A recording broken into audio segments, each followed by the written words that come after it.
Thug! Get your ass back here! The dogs go high, Thug! The dogs go high! Okay. Thug, give it to him. I'm Dimitrios Thug Plivuris. I'm playing mid at Finem. That was good! That was good. It wasn't dogs go high, but it was good. All right. You guys know each other very well. We, as the Dota community, we got to get to know you more, and I want to see just how well you know each other. So we're going to play a game. Okay. Here's how you play the game. Okay. I'm going to say one of you. I'm going to point to one of you, and I'm going to ask a question. And then you guys all have to write what you think the answer to that question is. When I point to you, write down what the real answer is, okay? Okay. Very easy. Here we go. Are you ready? Question number 1. What was the worst moment they ever had in game? And we're gonna do you first. Write down the worst moment you've ever had on Team Finem in a game. No play. The most, okay, how about the most embarrassing moment he's ever had in a game? Oh boy. Are you ready? Write it down. I'll hold this for you. Don't worry about it. Most embarrassing. Take your time. If he doesn't have any, you can write that down. Say he's perfect. That's fine. Okay. But you should write down your answer, though. What to you was the most embarrassing moment?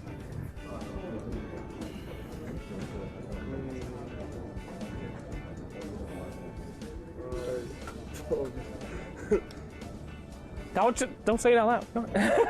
You're good. Okay. All right, are we all ready? Yes. Okay, I got On the count of 3. 1, 2, 3. Flip them around. Show the cameras. I don't know, and then you wrote "lol" 3 times. Okay. And what does yours say? Smaller letters, please. What? You show the camera, not us. Just say what it means in the microphone, sir. What did you write? Okay, he bought back at major qualifiers against Liquid. And All right. He almost threw the game. And your answer was? Correct. Correct. All right. That's good. Good job. Well done. All right. That's the left color. All right. This one's for you, Spartan. Okay. All right. Everybody, please write down Spartan.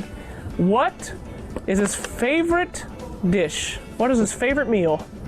Meal? Favorite meal for Spartan. It's taking so long. It's just the food. All right. On 3, boys. 1. Oh, I'm sorry. You're still doing this. Okay. Take your time. Okay. No. Good. Okay. 1, 2, 3. Flip them around. Oh, it's like What? it's a Greek food. Yeah, he's lying. No, What? no, It is lime. It's a. You're lying. That's no, the correct one. It's spaghetti, but it's in Greek. No, that's the correct one. No, it's not. That's a Greek. No, What? no, that's my favorite food. With Okay. hearts. Yeah, With it's hearts. pistachio, yeah. That is hot. All right. What pasta with meat? Is that correct? Pasta with meat. Yeah, it's Oh, okay. So okay. So well correct. done. All right. We still good. All I right. lost. got it. yeah. All right. Thug. This one's good one. All right. Two. What is Thug's favorite hero? What is Thug's favorite hero? Alright. All right. All right. Okay. Easy peasy. This should even I know this one. Dude. This is like, I don't know anything, and even I know this one. Okay. What are you? Don't show your spoilers, dude. What are you doing? Yeah, sorry. All right. Okay. Are we ready? Right now, I'm going right on. You okay? Go. All right. 1, 2, 3. Flip it. Ah, okay. Okay. Yeah, All right. okay. Okay. It's time to. All right. Yes. All right. Very good. Everyone got that one. All right. It's time to spice this one up. It's been really easy so far. So here's a hard question for you. All right. Yes. Which one of you 3 do you think would survive the longest on a desert island with your entire team? Yeah. All right. Out of you 3, which one would live the longest on a desert island with your team? Are you ready? 1, 2, 3. Flip them. Me, of course. Me, of course. Spartan and Spartan. All right. Okay. Another easy one. Damn, I don't know how to stump you guys. You guys are too good. I just want one question where you don't get them right. Okay. All right. Which one of you, out of everyone on your team this time, who is going to be the MVP at the Boston Major? Which one of you is going to be the best? Oh, Which one is going to win the games for you? That's a hard question. That is a hard question. I can't blame. Hey guys, I'm here with Finem. Are we good? Everyone will say me, but I want to say something else. Okay. I'm gonna raise their moral. Okay. So I'm gonna say. No. Okay. I'm going to play. I won't.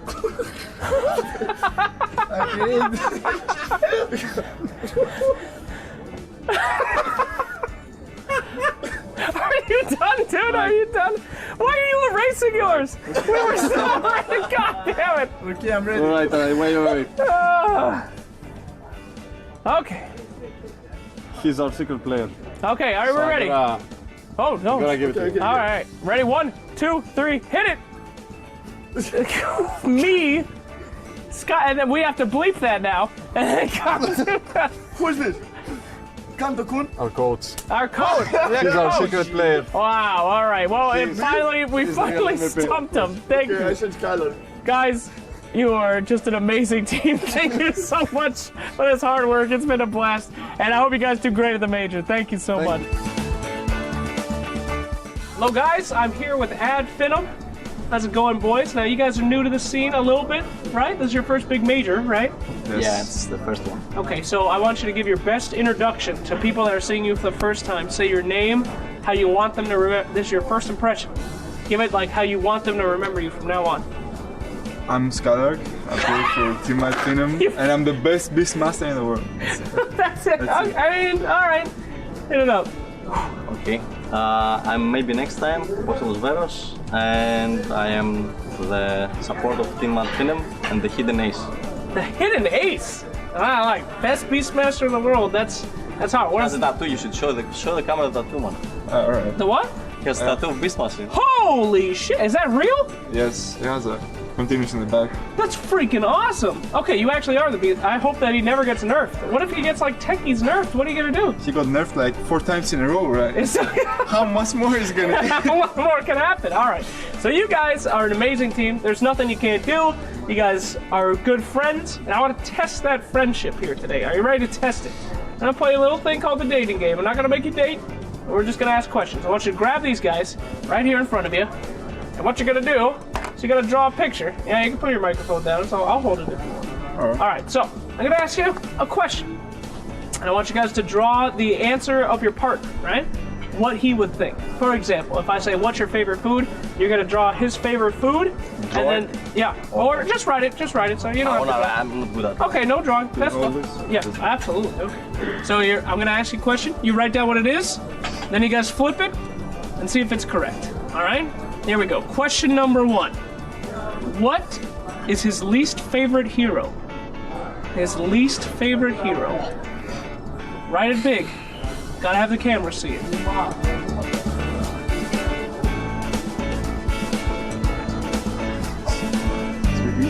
What? Yeah, it should. E-R-K. Oh, O-R-K. Oh, Oh, that was a close one. Jeez. Okay, on 3. 1, 2, 3. What do we got? Well, you both hate Clockwork? Is that You should the other guys. the other guys? You're Are you supposed to write stupid? his least favorite hero. Yes. My least favorite hero is Clockwork. Yes. He's so fucking. It's your worst hero as well. You know, that's 2 different things. That's 2 different things. Least. Okay. Every time he uses Clockwork, he's like, he's mad at us picking it.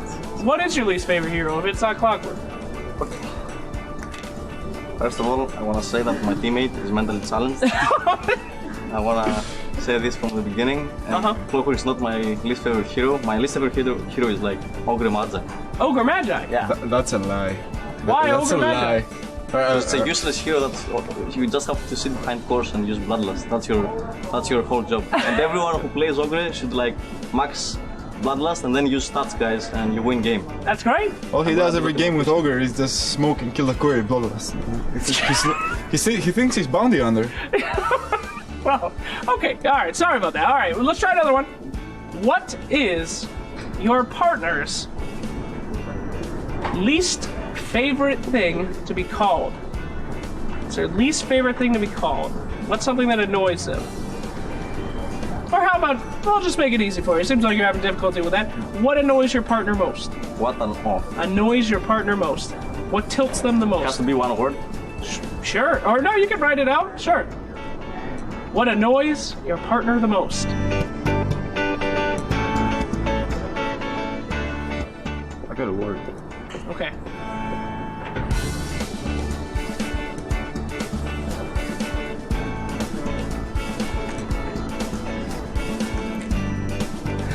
Okay, on three. 1, 2, 3.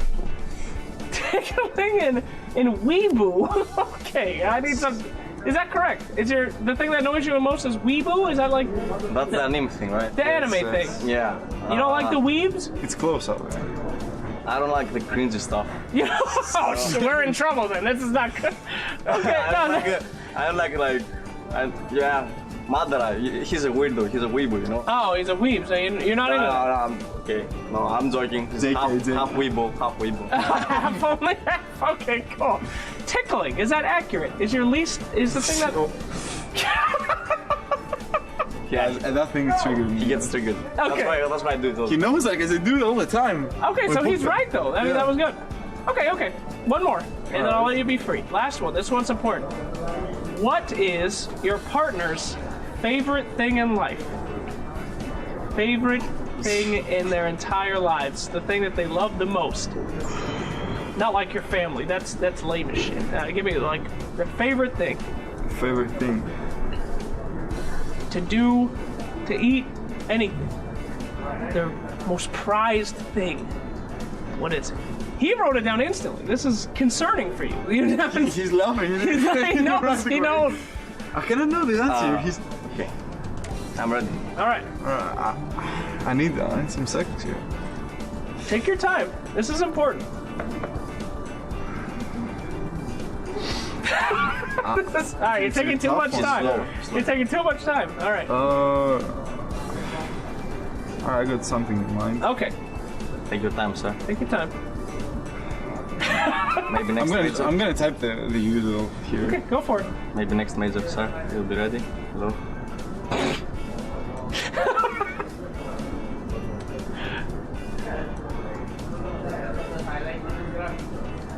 Okay, well, you know, that's something. All right, 1, 2, 3, flip them over.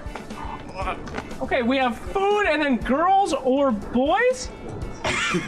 Girls or boys? All right, so please describe. What is that accurate? Is your favorite thing girls or boys?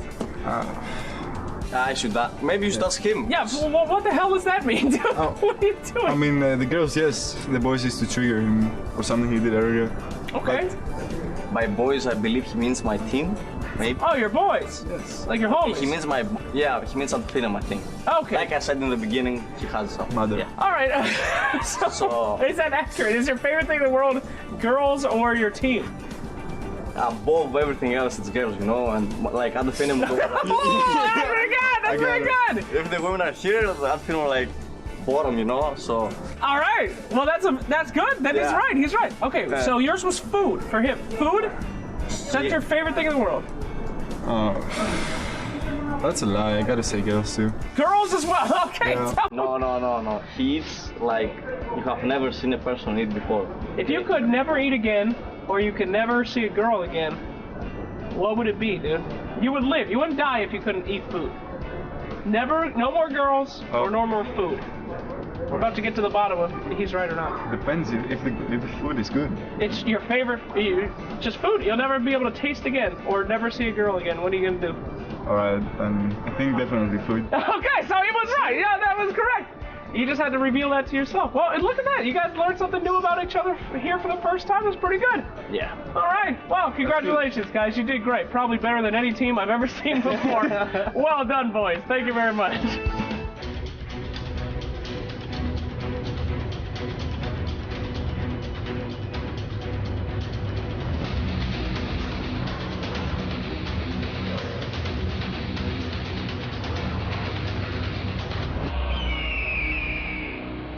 Next matchup, Newbee versus Finem.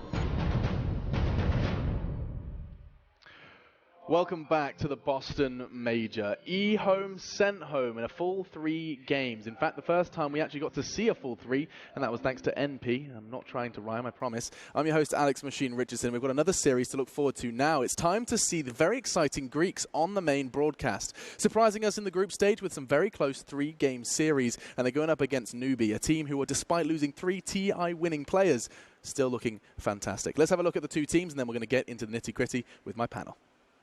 An organization synonymous with success put its faith in a band of talented youngsters and has reaped the rewards. Led by Kaka, the fearsome genius of mid-SCCC and Carry UUU9 have already terrorized the Chinese scene this autumn. This direct invite team is undoubtedly a major threat.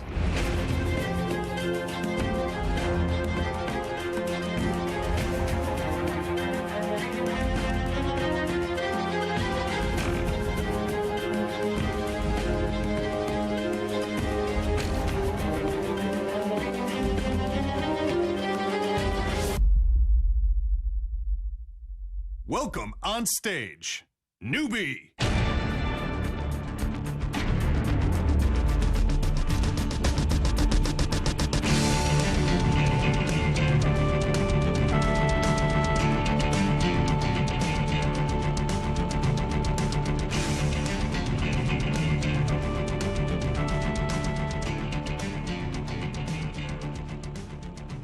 This band of Greek gladiators stuck together through thick and thin.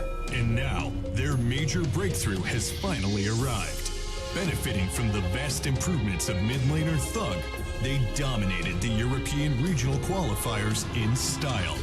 This is the biggest tournament of their careers so far, and after the trials and tribulations to get this point, they will relish every second of it.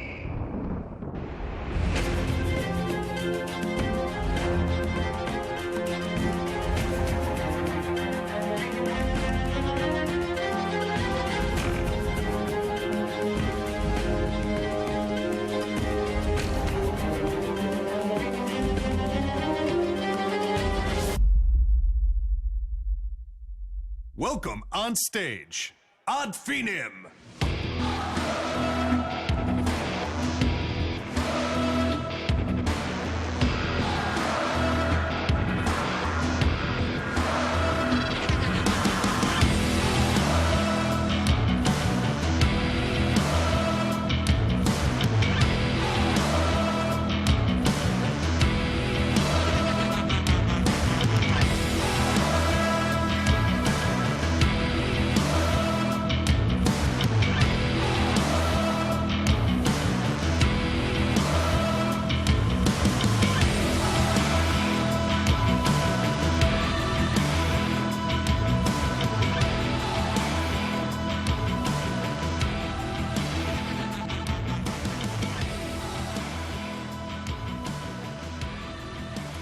Newbee versus Finem. This is actually a matchup that a lot of our panel are excited to introduce. So much storylines crammed into one spot. I know, in particular, I think, Fog, you are particularly looking forward to seeing what the Greeks can do on the main stage. It's a little something to do with Greek origins, perhaps? Just a little bit. Just a little bit. I'll allow it. We gave Winter the same thing with the Warriors. Don't frown at me. Winter's joining us again in his baby pink. How are you doing today, dude? Good to have you back on the desk. Thanks. Yeah, I missed you, but then again, I also loved your cast. Wow, thanks. Was that your first cast in the main event? Yeah, Dude, I've never done that. How did it feel? Great. Yeah, get hyped. Do you have the crowd just cheering you on behind you? Yeah, I like casting with Gorman. Yeah, he makes lots of loud noises with his mouth. He's good at that. He is. And Shiva's joining us as well on the panel. Yes. Whew, this is good. Newbee are going to be our first discussion topic, though. We'll be getting to the Greeks later. Fog, bite your tongue. I said nothing. I appreciate that. But the storyline coming into this one, Shiva, it seems to be that this rebuild project, getting Newbee back into this kind of, defending their dynasty almost with some young blood. Does that sound right to you? Yes. We described it as the Chinese version of OG earlier on this tournament, where you have SCCC being the miracle, high MMR, star player, and everybody else has to kind of fall in around him to make sure that he has a great game and just basically pushed themselves a victory with STCC at the head in terms of performance. So a lot of pressure on that guy, but he is a guy that actually can handle it, and he is definitely a rightfully so star player on the team. SCC caught our eye in the group stages as well, Winter. There was more than one occasion you were telling me that you think he's a top contender alongside the likes of Maybe for, you know, the real hard hitters of China in the mid lane. Yeah, I think one of his best heroes, obviously everyone knows the Invoker, but the hero has, you know, been somewhat not favored by the teams as much because you have to play the hero very well, and he's very weak in the early stages, but we saw a lot of teams, especially like VP, they put so much pressure in the early game. Like when you have a weak laning phase, you get punished very, very heavily. Yeah, and of course, all kind of under the shroud of Kaka, a name I'm sure you're no stranger to, Fogged. Yeah, I mean, they're just like overall, they're a very good unit. They have two players who've been, or at least like two players that have been around for a long time, and then they have very aggressive players as well. Not only just consistent, but they're just like, they're very good at what they want to do, what their game plan wants to be. Right. They always they emphasize a lot on giving SCC a very good lane. Same thing with UU9. KP makes so much space for this team. He's always just making the plays across the map. So he's usually like the kind of sacrificial lamb for this team, just tanking a few deaths, but making the plays happen. His transition really well. Like back before when he was playing with Hao and Mu, he was probably doing a lot more farming. He played some Naga Siren games for the team. But right now he's more like you said, the space maker. He's different now on the off lane. Yeah, I'm seeing relentless nods as well. You're a big fan of KP, Sheev? I am. I really love watching that guy on the off lane. I don't know how he does as much as he does with the... Like, he doesn't take that much farm, you know? Everything goes to UU9 and SCCC, and then you got KP just being able to make all these plays with a very small amount of farm that he gets. He likes his Midas, though. He does like his Midas. That does help. Yeah. Well, and all of this is happening with the voice of Kaka in their ears. He is, of course, their captain. Captain Kaka, it sounds good to say. And now we're going to have his voice in our ears as we check out an interview with Slacks. Hey guys, I am here with Kaka from Newbee. Here you are, sir. Boston Major, Newbee at another big event. Who would have thought? 在我的意料之中吧，因为我觉得我们可以来到这里。 Yeah, I thought so as well. So I want to talk to you about just the team chemistry in general. You lost 3 very strong players, all TI winners, and you've got a new squad, and you're one of the most senior members. How are you guys feeling? 就磨合起来，现在还是非常棒吧，就是每个人的默契都非常好。Good, good. You guys play a lot of games. A lot of. I think you play the most games out of anybody else in Dota. Is there a reason why? 就是因为我们就是基本上每个比赛嘛，我们都打进了最后面，基本上，所以我们打比赛就非常多。So you're so good. You play so many matches because you guys are good. Well, I can understand that. Okay. 运气比较好吧，都打得比较后面，就是打到赛程都打到最后的赛程吧，决赛日什么的。Sure, sure. So you're one of the more senior members of the squad now. I wanted to ask you about your teammates. What can you tell me about SCCC? He's a serious guy from what I've talked to him. 他之前是当兵的嘛，就是他在游戏里面的话，就是非常认真嘛，就是打法又会非常凶，会干一些非常有侵略性的举动。然后生活上的话，就有一个是比较贴心的一个人，就是比如说不知道怎么形容，就是一个非常贴心的人嘛，然后也就人狠话不多的那种。Cool. So who's one of your favorite guys that's on your team? Who do you mesh well with outside of the game? Who's like your good friend on the squad? 我跟 KB 关系应该是最好吧，因为我跟他待了上一个时期的牛逼，我跟他也是队友嘛。我们这个时代的牛逼的话，其他3个人都是新人嘛，但是我之前都有接触，就这样子。You're a serious guy, I gotta admit. What do you do outside of Dota for fun? Tell me a little bit about Kaka. 就是我在游戏外的话，一般就看一下电影，然后看一下动漫，然后平常的话就是单排，基本上就没有别的了。I think that's the same for all Dota players, right? I mean, that's pretty much the MO these days. Anime, solo queue, maybe some movies. So I understand. Very good. Okay, I want to know about how you think you're going to do in Boston. Newbee seems to do extremely well. They get to the end, and then it's almost... They sometimes just don't get it. Do you think that you have the ability to win this one? 我觉得单败的话，可能就是能打赢这个，然后才会往后看，就是只看好眼前的，就是慢慢打嘛。Very excited to see where you guys end up at the major. It's been always a pleasure to watch your games. Any words out there for people watching at home? 希望我们能打进前4吧。我们来这里的目标是前4，希望看运气怎么样吧。All right. Well, let's hope that fortune smiles down on Newbee as they fight their way through that single elimination bracket here at the Boston Major. Best of luck to you guys, and I'm sure we'll be seeing some more from them very soon.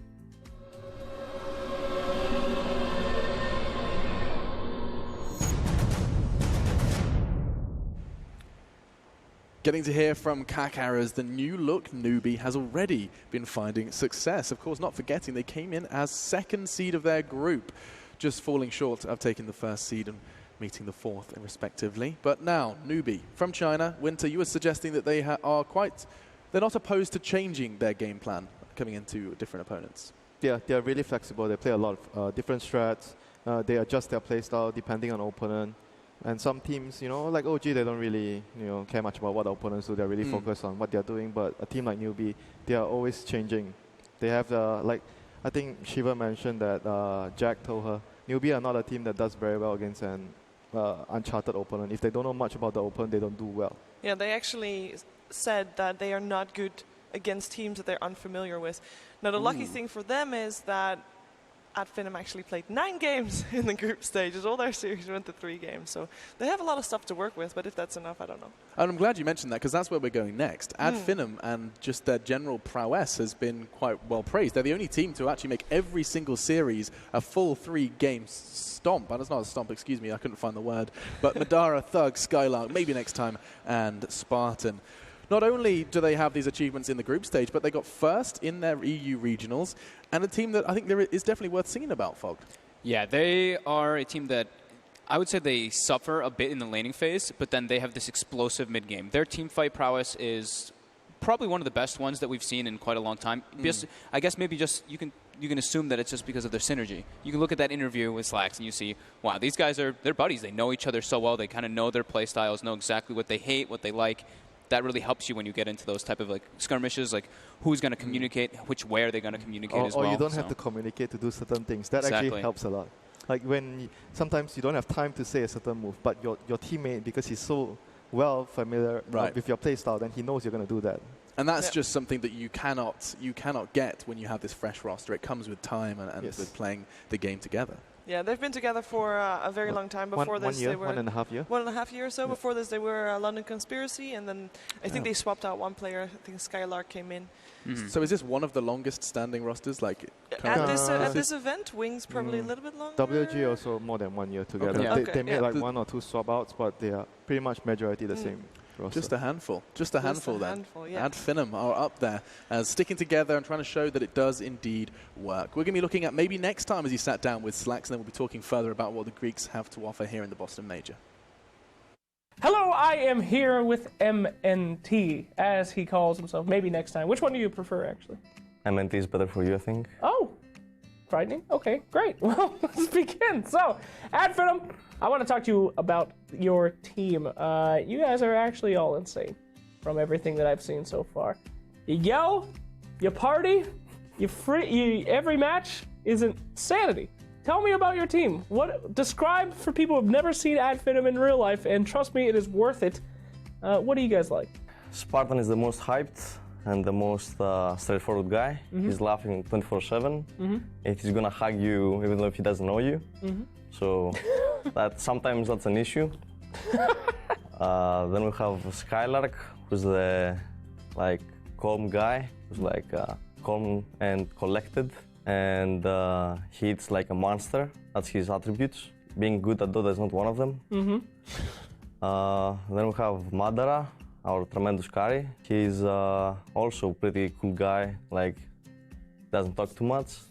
Then we have Thug, who's the coolest of all of us, always with great jokes and stuff. He always talks about how he's from a tough neighborhood, so we cannot mess with him.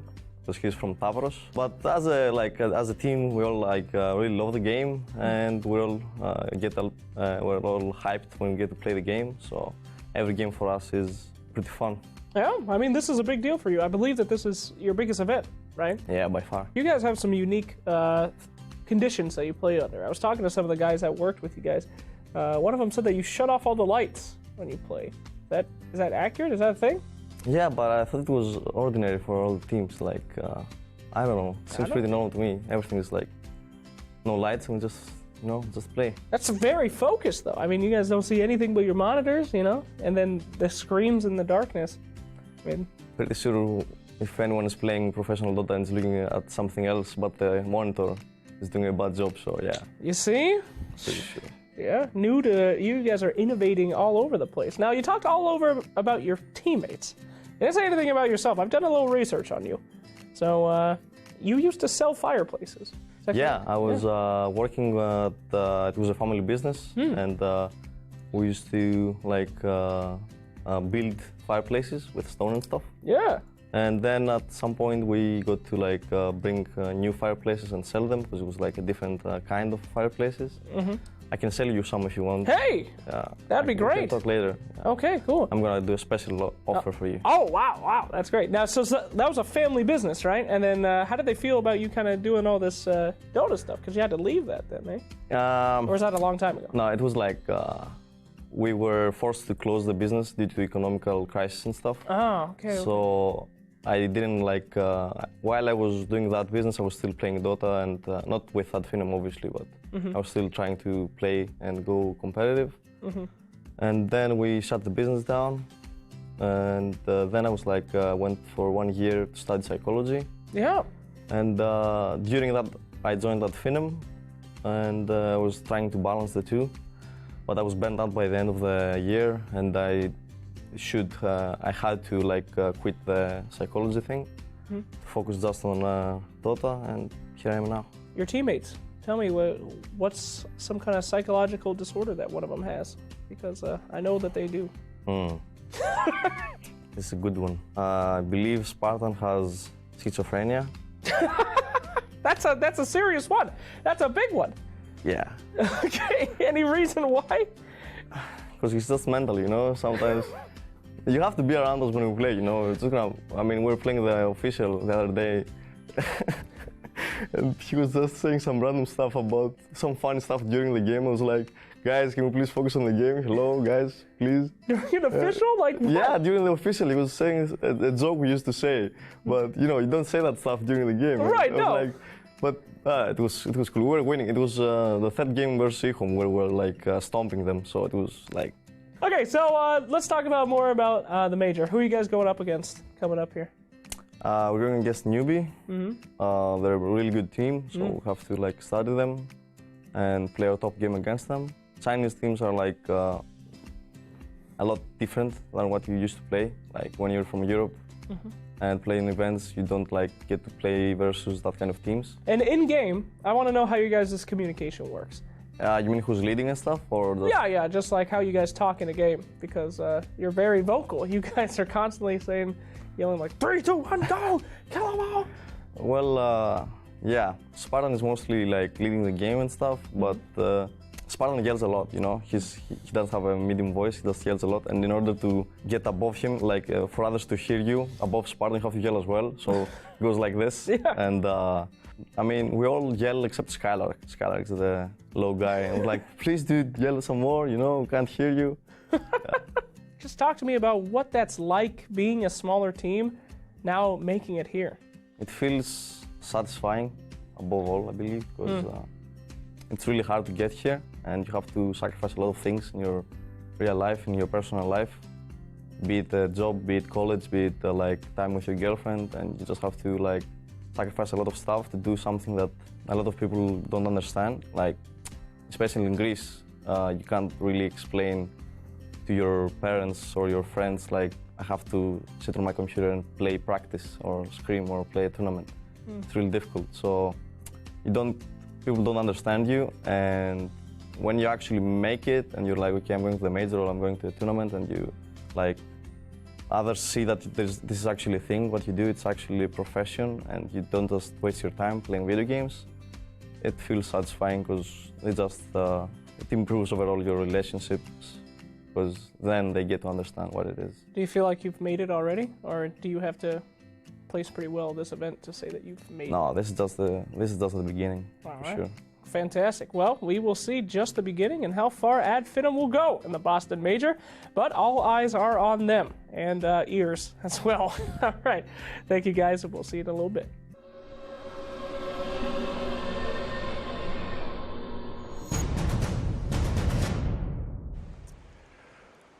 These interviews are both humbling but also a fantastic way to get to know the players better. That was MNT, or maybe next time. A fantastic moustache and also a fantastic insight into what the Greeks have been up to. It does seem like there's a solid leadership structure. Spartan at the helm of that one. He does seem to be the loud voice in the team, perhaps something to do with his military service. In fact, spending over 9 months in the Special Forces. I did some digging. He's been doing that, comes back, and that's going to maybe help with his leadership. I would never really expect that, though. Like, looking at the guy and talking to the guy, he is an absolute clown. So There's you're really saying no he other can way be to put it. sneaky? Well, he can be sneaky, he can be quiet, but he also he has the voice, he has the discipline necessary, yes. perhaps, for leadership. Well, that's actually true. Yeah, I'd have to really look that up, and someone would have to tell me that to believe that. There could be a parallel. SCC is the same. He's done some compulsory military service as well, and so both of them, perhaps that translates into being a successful and well-disciplined gamer. I think learning discipline, like you have to have discipline if you want to Yeah, compete at the definitely. highest level. So Yeah. in that regard, yeah, sure. There are a lot of parallels between that, military service, professional sports as well. In fact, I did some more. I'm getting my fun fact in there. Thug is an ex-professional Tier 2 Greek football player. Yeah. Football player, How yeah. cool is that? That is really cool. He's Really, very really good. cool.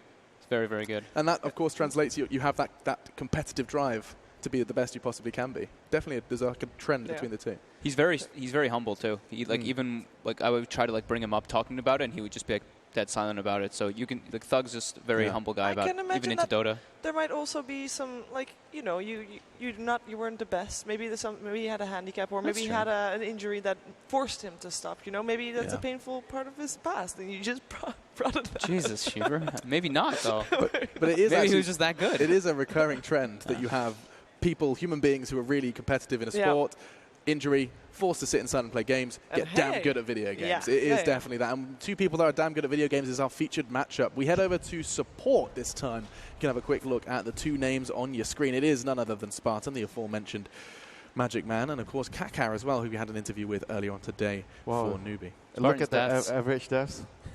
Oh my god. The I think difference that's is That's appropriate, though. Spartan's a very selfless player. He dies for his team a lot. I mean, he doesn't really play with farm. It's usually MNT who takes all the farm. Spartan's just kind of like playing the Wisp or something like along these lines, making the moves happen, and dying for the cause. But definitely playmakers. Both are playmakers for the team. Both are captains of the team too. Also that. And that Spartan is loud. That even, you hear him in the halls. That's fair enough, but it's even more important when they're in the booths. They're shouting just as loud, and he's a very emotional leader in that regard as well. And I don't think he ever loses that positive mindset when they're in a game. They always feel like they can win. They always fight. I mean, that's like one of a really good trait of a captain. You want to be the last one to give up. Like when everyone has already given up, you still want to be pushing your team. No, we can still do it. I just wonder how they show this guy if they show this guy a lot of respect in the game. Because like we said, he's kind of clowny, he's kind of trolly, he's loud, but I mean it has to work for them, right? They've made it here after such a long struggle, going in through the Boston qualifiers. I know you had a point you wanted to make, Shiver, about in the Boston run. qualifiers, they had a fantastic run. Okay, they did amazingly well. Unlike other qualifiers they played in TI qualifiers, they played in the Manila qualifiers, and they were boot camping for those qualifiers. As you know, Serious Team, they wanted to boot camp for that. This qualifiers, unfortunately, they weren't able to do that, which happens. So everybody plays in their own circumstances, and in that point, Madara was sick, like incredibly ill. And not the good kind. Not the good kind of ill. And he refused to so we heard this afterwards. He refused to tell his team. His team didn't know he was super ill until after they already won. It's like, okay, guys, now I really need to pass out. It's like, by the way, I'm on my deathbed. Ridiculous to me. Yeah. I mean, you know what? We keep Crazy. talking about drive and competitive drive and everything alongside that. Not telling your team you're ill so as not to put them on edge, that's something special from Madara. But let's get predictions going. Shiva, we're going to work our way back from you. I don't think this is an easy one for you to call. Sometimes you've got a team at the tip of your tongue. Not this time. Not this time for sure. Newbee had a really difficult group. We already talked about that a bit. I want Finem to win. I'm biased for this one. I'm going with Finem. My heart is louder than my head right now. Well, like a lion's heart. Yeah. What about you, Winter? I think Newbee has more experience, and I think this matchup is very important for both teams. So there'll be a lot of pressure, and having more experience would be the edge for Newbee. Giving Newbee the edge. This one from our esteemed colleague Winter. How about you, Fogged? Oh God, I have to go against my heart. No. I love Finem. Oh. I love the guys. Honestly, I'm biased toward them a bit. But I still have to go Newbee. I think, just like Winter said, they have more experience. This team is going to just bring it. And the way they looked in group stages, they were pretty damn commanding. While Finem, I felt like I've seen better days for them. So I'm going to have to go Newbee 2-1. Okay. Come on, Alex. Going with your head. I mean, I actually have to give you some respect because it's not often you see analysts not fall for the heart prediction. I really want to. I'm proud of you. really do. But I mean, I think I'm just impressed by the fact that Finem talk eHome to 3 games, OG to 3 games, and the last one I'm forgetting. They replayed at eHome, right? Yeah, they did. So like, that's already testament to how strong they can be. Yeah, go on then. I'll join Shiva. We can hang out. Let's do it. Let's split it. 50-50 on our desk. I'll be going for the Greeks Finem, which we just Googled. What does it mean? To the end. To the end. Okay. So they'll maybe hang on. That kind of lives up, doesn't it? You go 3 games every series. Time. They go to the end. Wait, did you look it up? Oh, look at that. I'm assuming. I'm pretty sure that's what it means. Alex. I did just Google it. My PC was in Russian, by the way. Oh, lucky you. Get your Cyrillic learning. So Twitch, Twitch loves Finem. I think Okay. that's after watching that interview, who couldn't, right? I like the interview and the word segments. Yeah, that was good. They're the very lovable team for sure. Yeah, they lost in the Summit 5 in July or whatever. They lost, and it was, a 3-game series. Why not? And then they came outside.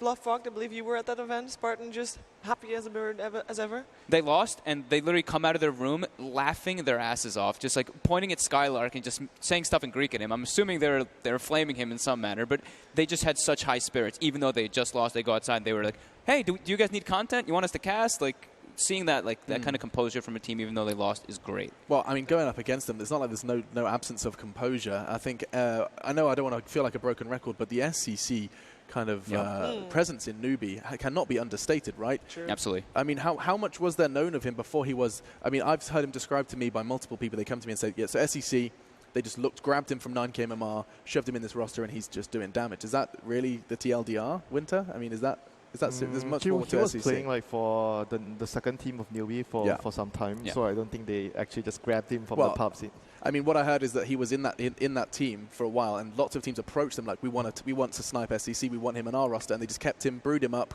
got him all trained up, and then put him into the main roster.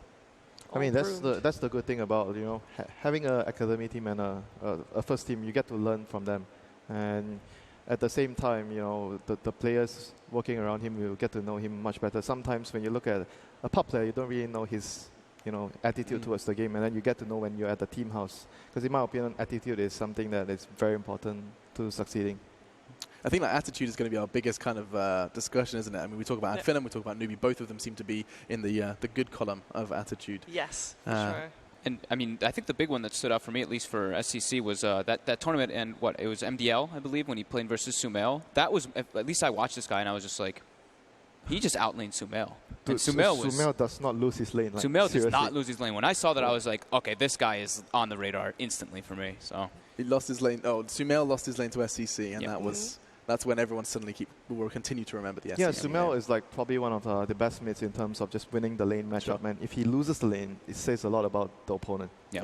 Big dog SCC. We'll get to see him play in just a moment. Looks like players are getting ready for their draft. But first, we'll get a couple of questions from you guys at home. I'll zip my lips, and we'll see what you guys had to say in the question field. It looks like it's going to be Emperor Flagon. He says, potent hero combos you think should be picked but aren't. Now, this is fun, considering how much SD Luna we've been seeing. Combos outside of the most common ones. Anything you like? Anything you're a fan of? Hey, you're a Tidehunter fangirl. Anything you can throw on with him? No. No, you tried. I really like seeing SSIs play it, but it's maybe right now people want to have combinations that are shorter cooldown, like the disruption from the Shadow Demon Luna combination is great. But if you're talking about combinations that are not picked up fairly often, and I would like to see Faceless Void and Skywrath Mage back. Oh, I got so sick of that Oh, from you're TI4. so old school. But no, but I like But I Skyrath Mage, like that. and I just had to think of a hero that would pair well with Skyrath Mage. That's Hero fine. that pairs well with Skyrath Mage, I want to see Skyrath. Clockwork. I'm a big Skyrath fan too, so I Clockwork. feel you. Low cooldown hook shot, and then you get to nuke people every time. Okay, I'll go with it. I like it. Clockwork Skyrath I Mage. convince her. Yes. Look at that. Like, I like that we get a whole like kind of just forum of discussion. I thought we'd see What about some you, more the Veno Warlock combo. I think we saw it, I think we saw it twice now, maybe only once, In but the that group was one that's stages, yeah. super lethal. We haven't really seen that much Warlock apart from NP, actually. Mm-hmm. So I thought we were going to see more Warlock altogether. And Veno. I thought Veno, EG was yeah. going to grab it when Oh, it was every single game in the group stages was Veno's banned first too, and then when it's unbanned, they were like, nah, we're going for different strategies. And we should clarify what on earth are we looking at? Pasticcio. I feel like I'm missing a meme here. Apparently, someone told me that is a poor man's Pyrian Flax. Apparently. That's what he's going for. He is cosplaying Pyrian Flax, and he is thinking that Pyrian, when he sits here, actually is not wearing pants. I'm with you now. So Ted is just dressed from Yeah, because you here don't up. need to be dressed. You don't. Because nobody sees it. No, I have done broadcasts in like boxer shorts before. I'm not the only one, I'm sure. No, No, just I've me, just never me? done that. All right, never mind. You are right now. Yes, exactly. Right now, I have whipped out a cheeky knee on more than one occasion. All right. You guys are awful, honestly. So one thing that I I think know is you love us, really Winter. interesting for this matchup, and Fogg, you were touching on it earlier. Ooh. Oh, kiss cam. Oh, it's getting hot. Yeah, I was Hot going and to say, sweaty. yeah, Boston's quite cold. I mean, but they're it's getting heating up. ready. They're getting ready for Ad Finem Newbee, right? Yeah. How better than to heat up the whole entire area? It is very exciting to see these two clash. I think I feel like the whole vibe on this desk is anticipating a full three. No matter, I know we predicted 50-50, but you guys are making it clear to me you're expecting this to go all the way. And you know what? Even if it doesn't, even for example, if Newbee is like next leveling, Ad Finem will make sure that even if they lose, the games are gonna be exciting and hype. There's not gonna be a dull moment, I think, in this series. So I'm still thinking it will be a 2-1. But we'll see. Yeah, me too. I think this series will be very hotly contested. Both teams have been really, really good in the group stages.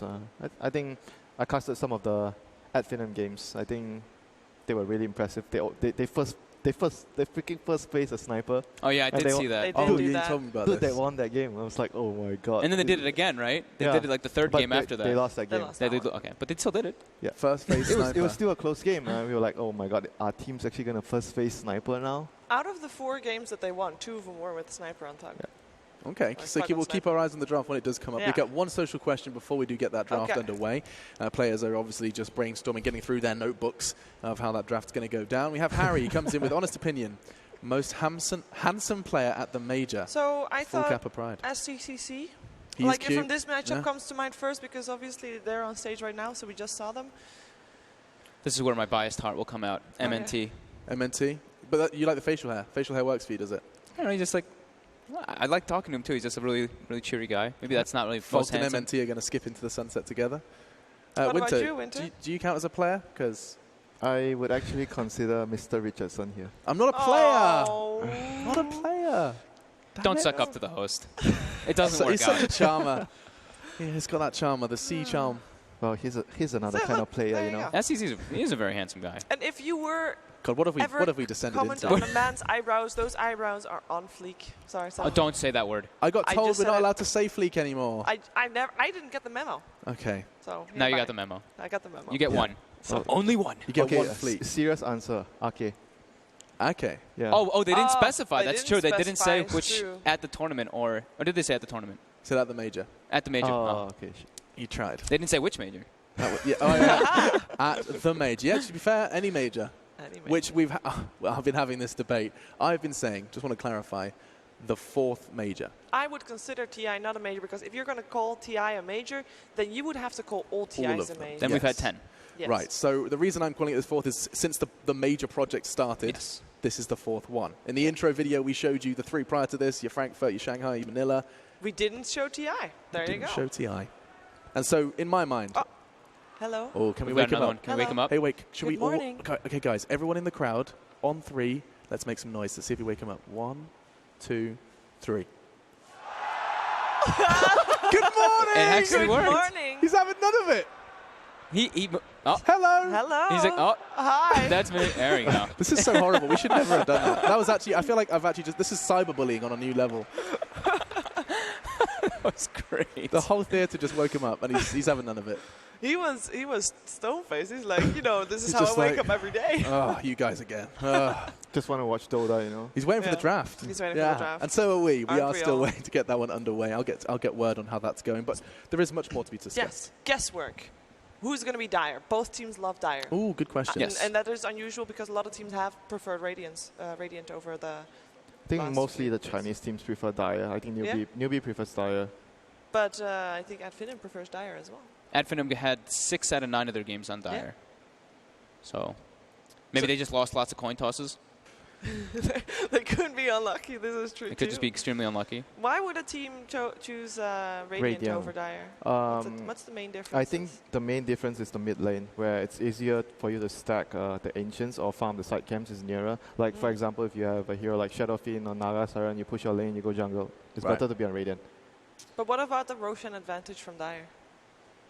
It really depends on what hero you want. Like, if obviously if you want to build a draft around like a Ursa draft, you want to be on Dire. Yeah. So it depends on what you want to play. But I think that certain teams don't really care. They just prefer to be on that side of the map. Newbee played a lot of Drow Ranger in the group stages too, so that's like leaning more toward the Dire side in a way. Explain your answer. Why is that leaning towards the Dire side? Well, Roche, it just yeah. Roche.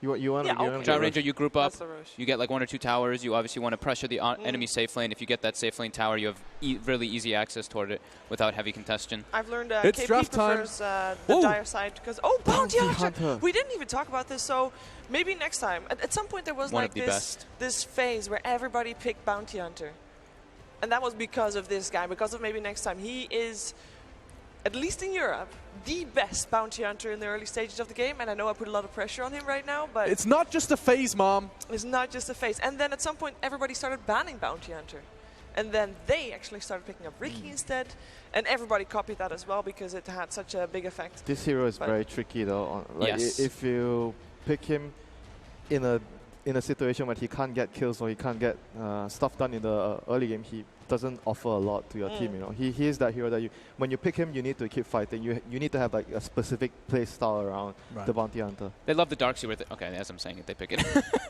I was going to say they really heavily like to emphasize pressuring the short lane. Skylark, when they tend to leave him on his own, he does struggle. I was going to even mention that beforehand, that's kind of the difference between KP and Skylark is KP kind of tends to, when he's alone, he sometimes doesn't struggle as much as Skylark. So I like to see this approach already, though, by Finem, just sticking to their guns, not really worrying about what Newbee will do. So the downside of Finem also being slightly predictable in that is that you see Newbee's bans, they ban out the Slark and they ban out the Sniper, and those are the heroes that Madara and Thug love to play, so it feels like at least this first game both teams are just going to play what they're most comfortable with, and then see if that works. I think at Finem, especially like knowing them, I think a really big pickup for me just standing out, even though we haven't seen it much, is the Ursa. Because it's very good versus the Juggernaut, and it's just, they really like it with Darkseer and with Bounty Hunter, since you get the mobility from track, you get the Iron Shell, it's the kind of things that just enable him to have a better game. Yeah, those two are really good partners for the Ursa. And it just allows you to play that kind of bounty hunter game. You don't want to stop. You want to keep fighting, get kills, get trade kills even. Really good against the Juggernaut, like you say, even in the laning phase. That's something that at least they very highly like to do and emphasize on in their draft. So Rubik Juggernaut start for Newbee, what does that mean? It's just a very all-rounded draft. There's a lot of stuff you can do with that opening. You have very good lanes. You have pretty good team fight with Omni Slash. Just in general, you want to be flexible. Like I say this time and time again. You open your draft, you want to make sure that you are very open-ended to different kinds of strats. You adjust. And we talked about Newbee. They are a team that likes to change depending on what the opponent is doing. I think this time they didn't really change too much, though. I think this is a super stable Newbee. Like, Rubik Sanking was super contested in China. They actually tend to pick it in the first 2, but the Juggernaut as well. This is like their first 3 opener that I think I see most commonly from Newbee. But it's also very good versus at Finem's heroes that they do have already, because they do have some push coming out of the Juggernaut, natural push, and then they have heavy team fight already coming out with the Sanking Rubik. Yep, the thing about the bounty hunter pick is like you want to roam. You don't want to stay in the lane. And if that happens, it means that your safe lane, there's only going to be 2 heroes, and Sanking is the kind of hero that if you put him in the right situation to pressure the enemy safe lane, he can cause all sorts of problems. So he might actually force the bounty to stay bot, which is not something you want. When you pick bounty, you want to roam. But Or start bottom, and then he makes the moves, because that's some people just like to, they guarantee their safe lane. Then that really depends on who's the partner with the Sand King. If the Sand King has a really good partner like an Undying, then things could get rough. Your bounty is not going to be able to do much against that. But at Finem has all the time in the world to prepare for that, as they see the Sand King and they know exactly what's going to happen with that. Yep, that's why they're taking some time here. It's very crucial for them to decide, oh, this might be a pressure lane, so we need to have a good lane to deal with it. So, yeah, I was going to say they're probably deciding on if they do want to show Madara's hero just yet or just prep with Spartans. They do go for Spartans with the Bane. Just a very strong frontline, or strong laning hero. Yeah, and it's good against the Juggernaut. You have the Fiend Script to stop the spin TP. So that's all in all a really, really good hero to deal with what Newbee has right now. While on the other side, looking at the opposite factor, Newbee's heroes actually do quite well versus Bane as well. Sand King easily able to stop the Fiend's Grip, and Rubik has the easiest steal in the world to grab the Fiend's Grip. So Rubik right now has some cool steals, you know, with the Bane spells, and if he's able to get track. But he does struggle against Bounty in the early stages. Yes. Like, that's the only downside about the Rubik in this game. Absolutely. So that's all going to rely on, you know, how the laning phase plays out, what's going to happen, how is Finem going to do the lanes, are they going to just leave the Bounty at top with the Darks here? I love having you two on the draft panel, just because it does feel like you've got, like, you know, in A Beautiful Mind, when all the numbers are just swooping around his face and it's just like trying to piece it together the puzzle. Thanks. That's what I feel like. Did you call us smart? I think you just called us smart. He called you guys smart. That's what it feels like to me. me. See, it paid off. I called him good looking before, and now it pays off. That's right. I didn't say anything though, so I'll just make fun of you some more. Sure, we could. How about me and you play chess, and the winner plays Winter? How's that? I'm awful at chess, so I will pass. Oh damn! Oh, welcome back, OD. It's been a while. This hero like fell out of existence. Where did you go? So they reveal SCCC's hero first, meaning that at Finem has some time to think about what to face up against that. Basically, OD does pretty good against most of the heroes. If you want to really win the lane against OD, you need like a Razor. You need something very, very particular to win the lane. You pick the hero to win the lane. This is a bit different from what at least I would expect from Ad Finem. I guess there's just Ursa's kind of like a hero that's fallen off completely, but it's one that I know that they love. But they also want to be able to, you know, they want to be able to have that strength in their lane, since they want the bounty hunter not to be down there. So picking the Luna kind of indicates that to me, and also having that later scaling potential, and also an objective taker and a building hitter, which is the Luna, which helps your draft. And with the Darkseer mech, it's like more team fight. The other thing about the Luna pick is like it gives you like your support much better time because of the aura. So you know, teams have been really focusing about just getting that hero for a better laning phase. It's interesting to me that you mentioned Batrider. Oh, by the way, the Razor is gone, so no Razor against OD. And Sniper's banned out earlier as well. And Earth Spirit. Awesome. Sorry. It's okay. They were cool. They were cool. So we're missing for Newbee KP's hero, right? Yeah. He's played a lot of Batrider. It might be the Sand King. Sand King is still open. Yes. They could technically still do the support Sand King and, you know, another offlane. But right now for Ad Finem, that's one of Kaka's favorite hero, and they have OD. So Kunkka has a lot of synergy with Newbee's lineup. One good ban there for Ad Finem. I want Ad Finem to have more scaling potential with another mid laner. Scaling, like you want more like another core, like another stronger core. But then if you do that, you might have to sacrifice your lane. Like, what kind of hero are you looking for? You need to do well against OD at the same time. You can't just have a bad matchup against OD. Like, not many heroes can fulfill that criteria.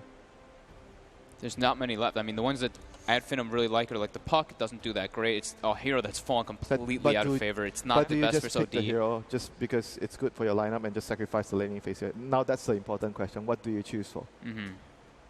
Do you value the laning phase more, or do you value what works for your team more? It's like Invoker and Puck are the two that stand out for me for Ad Finem right now. But actually, okay, that's a pretty good matchup versus the OD as well, and it's actually one of Thug's hero. It's okay, but I think OD still does really well in that matchup, but it's very good with the bounty. Like, the way they want to approach the game is...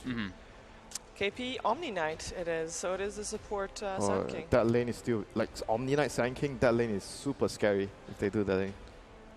Right, Ad Finem's dual lane is not very well equipped to deal with that. I think there's a lot of pressure on maybe next time with his bounty hunter. I think so too. I think he needs to get a lot done, and then they need to take very scrappy mid-game fights away from the Omni Knight. Okay, so all eyes on MNT. MNT. Yep. One team wants to 5-man, the other team wants to, you know, pick a kill here and there. I mean, it was first draft, right? Literally Bounty Hunter throwing down the gauntlet. Finem are going to go ahead and try and start with a bang. They have made their selections, and the draft does have our desk a little apprehensive. Perhaps our casters are going to be more enjoying or more welcoming of the Greeks' choices. We're going to go ahead and head over to them as Capitalist and Malini to cast through this series. It is going to be a big one. Well, I don't know about their drafts, but I know the audience sitting behind me is more than welcoming of both of these teams. A lot of fans behind us, as you can see. At Finem, group stage was a rough one, wasn't it, Merlini? They had a rough group. Yeah, they were one game away from first, one game away from second, end up third, and then we go into the main stage and they're matched up against one of those top 5 teams that we talked about before the tournament started in Newbee. This is going to be a very real test for both of these teams, right? Because Newbee, they definitely have had a little bit lesser of a showing than probably they wanted. They wanted to be able to come out with a bang and be able to show Virtus Pro what's up, but unfortunately they ended up in second and now have to face up against probably one of the tougher of the European teams. At least they gave us a very memorable game versus a Virtus Pro. That was quite the showing. And in this game, we think they're slightly underhanded because of the last pick, Omni Knight. How do you feel about that? I'm feeling like even before the Omni Knight, I wasn't too sure. I'm not a big fan of early Bounty Hunter picks. And yes, maybe next time's Bounty Hunter may be legendary, but I'm still not sure if they're going to be able to make it work because it looks like Newbee, they just naturally have some lanes that are going to be tough to be able to gank, and they also have very strong team fight. I don't feel like we're really going to see that Bounty Hunter momentum this game. Well, maybe next time. Already gathering a lot of intel behind the T1 tower in the mid, getting some insight into the lane setup. Doesn't look like any... there does actually look to be a lane swap. Madara will be heading top with the rest of the Ad Finem supports.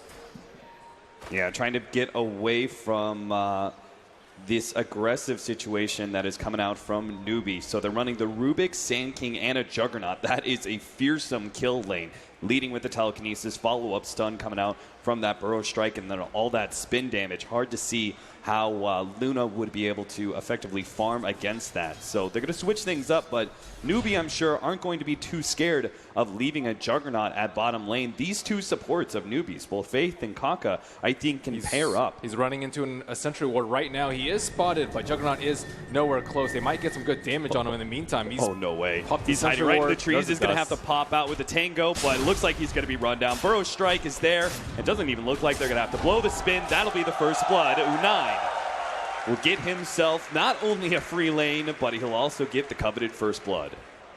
So it looks like Ad Finem have already sent the Darkseer off to the jungle. He was prepared to Iron Talon from the start. He's actually cut a pathway in the trees to make his time a little bit easier. And the question is, what is the Bounty Hunter going to do? Is he going to try and play as an offlaner and soak up the free experience on the bottom lane so they don't push a tower, or try and harass the other lanes? Well, I'm not sure if he's really going to be able to have too much of an effect at mid. Templar Assassin, I feel like it's just not going to be a hero that will take advantage of that. Maybe later on, though, he can couple with the Darkseer jungling, and they can do some potential Ion Shell harassment. Feels like right now it's perhaps better for him to try his luck as a pseudo offlaner here against the Newbee aggressive tri-lane. Especially with the Bane on top. Bane was harassing out Omni very effectively. Doesn't seem to keep KP completely out of experience right now. You can see the duo pairing up to push KP back as much as possible, but he's already level 2.5. Our Bounty Hunter, after being caught like that, still not level 2 himself. They do have another dust on the Sand King. No scan available for them yet to get a clear sign of where maybe next time is. He's just hiding in the trees. That's a very difficult place to gank, especially if you drop the Sentry Ward like closer behind tower. There's almost no way that they can find him.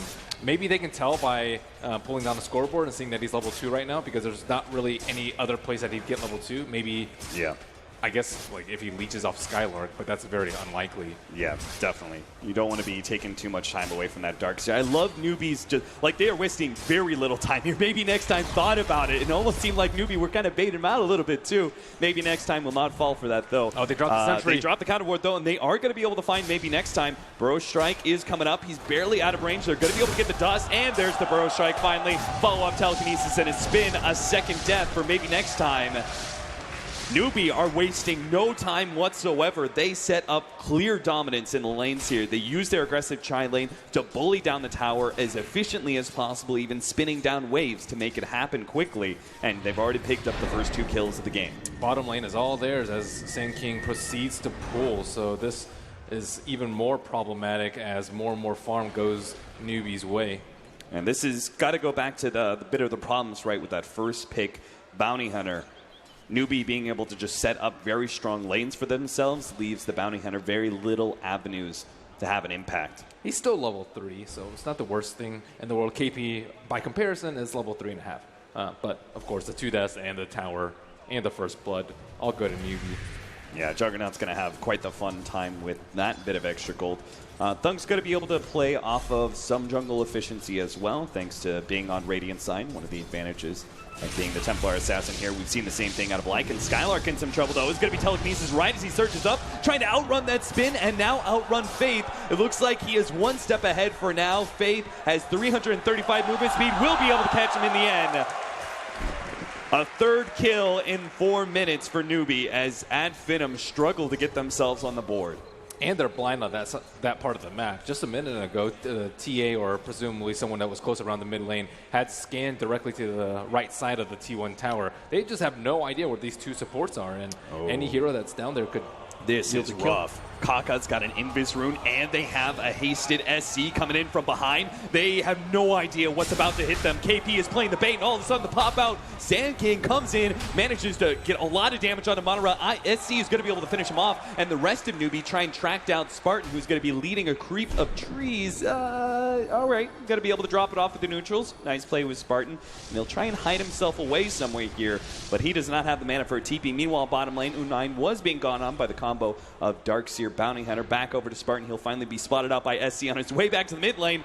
Spartan, my friend, no mana whatsoever. A Burrow Strike awaiting him. A death is seemingly inevitable. What the hell? Spartan, he's making his way out of this one. He still needs 25 mana for a TP, but he's saying this is all worth it. He's going to be able to buy another pair of wards, juking around, trying to buy as much time as possible before his inevitable death. But it will come at the 5-minute mark. So SC will be the one to pick it up. Still some fancy moves from him. Bought himself a good 20, 30 seconds for his team. They need some more stacks on the Radiant side. I think waiting for 10 minutes and getting that Tome of Experience is just going to be way too late. I think they need to get some more farm in the meantime. So he uses a single tree to juke Kaka. Juke Kaka out completely with the Burrow Strike. And that's good. Oh, you got to love Finem for things like that. Even on the losing side of a laning phase, they still find a way to have fun. They're so jolly. It's great. I love seeing that reaction from him. And they're going to need those high spirits, that's for sure. It's not looking great on the net worth chart. 2,500 gold lead right now for Newbee. This is where you tell your team, we have track. We have track. We have the comeback. We have the comeback mechanism ready to go. We just need the levels for now. Yeah, I'm more worried about them being able to deal with the Omni Knight later, but they can worry about that as the time comes. First things first, they need to get some levels, they need to get a little bit more farm, they need to get track, and they need to get kills. But I would really like to see them stack Ancients, take it out very easily with a TA, they can get some level 6 without the use of the Tome. Oh, are they going to be able to get here in time? They lead off with the imprisonment, but Thug, the 2 supports of Kaka and Faith just weren't quite in position to be able to set up. Spartan was sitting behind Thug, ready to pop out at a moment's notice as well. So the duo is going to start heading their way up to top lane, see if they can catch out Skylark, who's already had a bit of damage taken. Oh, never mind. They're actually going to turn things right back around. Instead of going top, they smoke up, start making their way bottom, where Madara is attempting to solo up against the Juggernaut and claim his level 6. He doesn't have enough mana for Omni Slash, but he does have enough for spin, and with the double disable from the Dire side, should be easy kill. Madara just dodges the scan. He's right outside that radius. And these 2 supports may feel like the better option is to run straight down, see if they can get the smoke pop. Maybe Kaka can get it. It's right at the end of his smoke, but it does pop on Madara, and not due to time, but he may not realize that. And it looks like Madara might just be able to get away here. Oh, man. Faith? He's not going for it either, is he? Yeah, he's going for a TP scroll. All right. Madara is not doing much in these trees, but at least he's not dying. Yeah, that's one of those plays where you're looking at the map, not at your buff icon. So it expired, maybe 2 or 3 seconds before, so he wasn't completely sure that it popped from a hero rather than duration. Skylark is level 7. He's actually pretty far up there in the net worth chart. Well, relatively speaking. He's keeping pace with KP at least. him in maybe next time, trying to make goes occasionally on KP, but it's just not really working. Our supports are going to combine up with Newbee's U9 as they make their way deeper into the jungle, cutting off some of Thug's farming areas. Not able to find him for a kill, it seems, but at least they can kind of close off at Finem. This whole entire jungle area just seems to be kind of owned by Newbee. They might just be able to keep up that pressure and take the tier 1 tower as well. And now they'll scout the ancient stack. They'll see that it's a tri-stack, but they can't do anything about it. They don't have the heroes to clear it. Maybe once Juggernaut gets Battle Fury, or if all 5 heroes are there and some Ad Venom are dead, they can do it. But right now, no. Templar Assassin also doesn't really have any TA traps set up that could probably help if they were scared. But 2 Ad Venom heroes smoked up behind. Eclipse is ready with level 4 Lucent Beam. There's a lot of creeps, though. They're trying to get that position to come in from behind so they won't have to worry as much about the creeps, but it seems like they're not going to try and force this fight before the tier 1 tower goes down. They're going to wait for one of the heroes to maybe move to the right-hand side, but Newbee have already moved up. I think they pinged out that tier 1 tower at top lane, systematically working their way through Ad Finem's outer towers. Gold lead, 4,000 gold for Newbee. A little bit problematic, but all it takes is a little bit of carelessness and a couple of track kills, and they'll be right back in. They still need grips. Newbee also has really good ward setup, at least closer to the river. Yeah, and they also still need that 10-minute mark to come in so they can give the tome to maybe next time so they can actually get that track in the first place. Looks like they're going to be giving up this tower. Ad Finem are making no maneuvers to contest. They want to slow just down wants the extra time. So I think maybe next time wants to slow down Kaka's blink. That's really important for them. They don't really have good initiation aside from that. Like OD Astral, I mean, he doesn't have a 4-staff. He went for Midas first. Shuriken comes out, trying to get that sleep, not going to be able to come off, and they just don't have the levels to be able to nuke down the Sand King at this point. The rest of Newbee will take that tier 1. So now 10 minutes hits. I see the tome immediately purchased by Bounty Hunter. It could be go time pretty soon. They're only lacking really the Bane Fiend's grip, but generally with Eclipse you should be able to get at least 1, if not 2 kills, but they have to be especially careful versus the Omni Knight.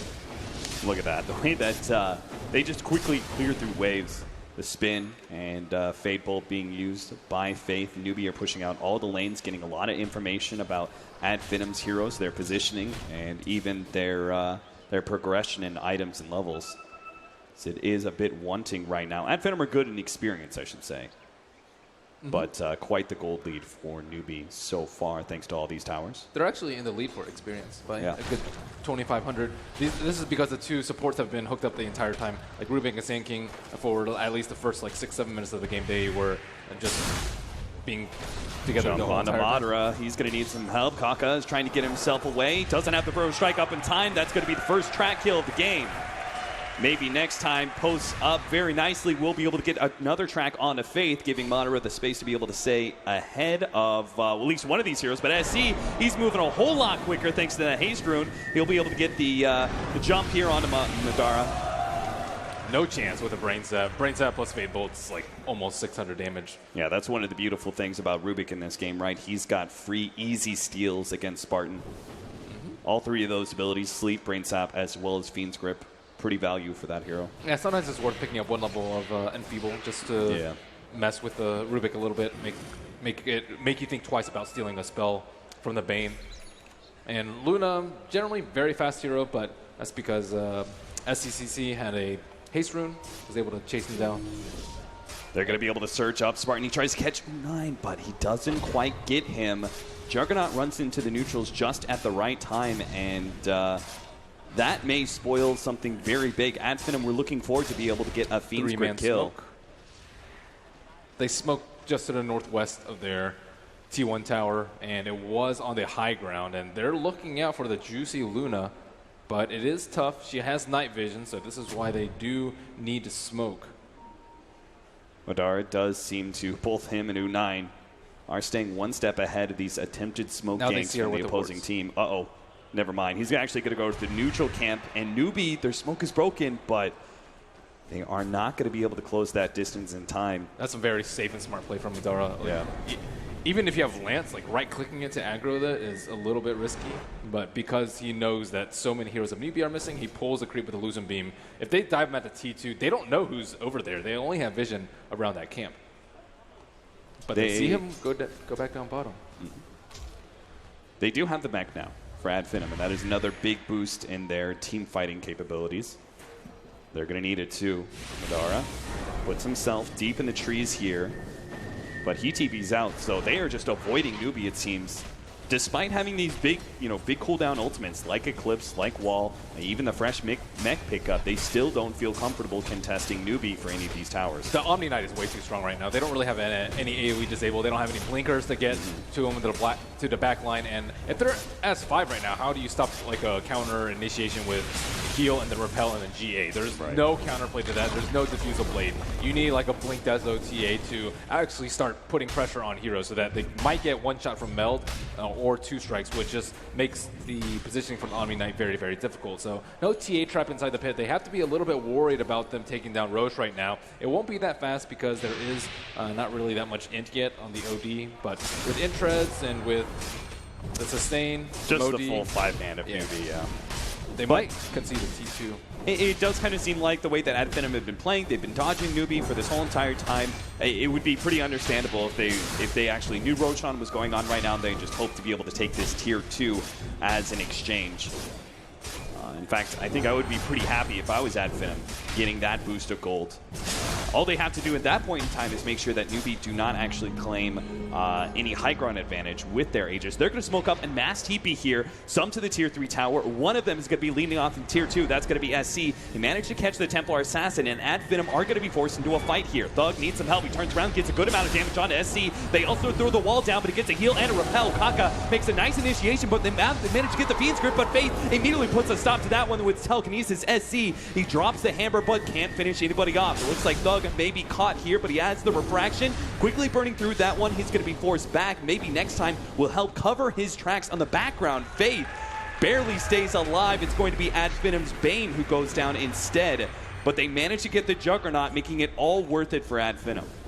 Yeah, that was actually great for them. Taking down the Juggernaut, they dealt with the Outworld Devourer very, very well. They slept him at the start, and then they almost had a full duration Fiend's Grip on him, combined with the Eclipse. So they're positioning on the left side inside the trees. Like, look at where Spartan is from the Bane. That's very hard to interrupt the Fiend's Grip, and Faith does his best. He steals the Fiend's Grip, but with the Eclipse coming out, the wall is also just placed in a position where it's very difficult for Newbee to fight. And KP just came in a little bit too late with that Guardian Angel.